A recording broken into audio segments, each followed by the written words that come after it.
Part 1.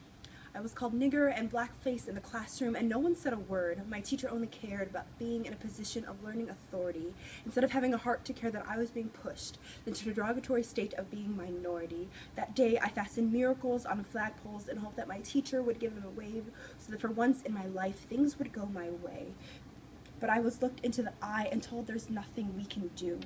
37% of black students drop out of school.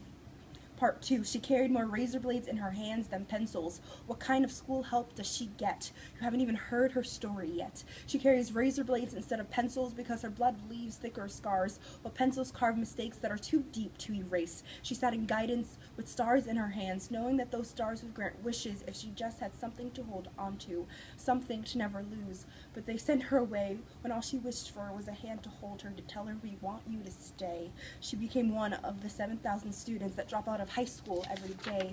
Part 3. She chose to carry her baby in her arms instead of her textbooks. They called her slut and whore without even knowing the truth. They don't know that that boy stole her virginity in strife and now was being given the gift of life. No one heard her cries that night. That boy was never charged with assault.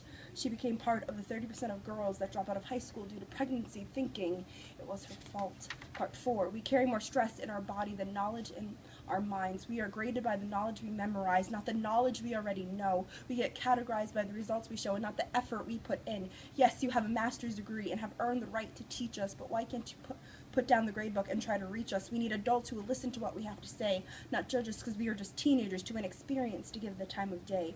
You degrade us every time you tell us we are wrong. We get stressed by the pressure of having to be the best, feeling we will never amount to anything if we don't pass your tests. Our minds cannot take this anymore. We don't want to be in school anymore. Part 5. We spent the last 4 years of high school carrying more baggage on our shoulders than books in our backpack.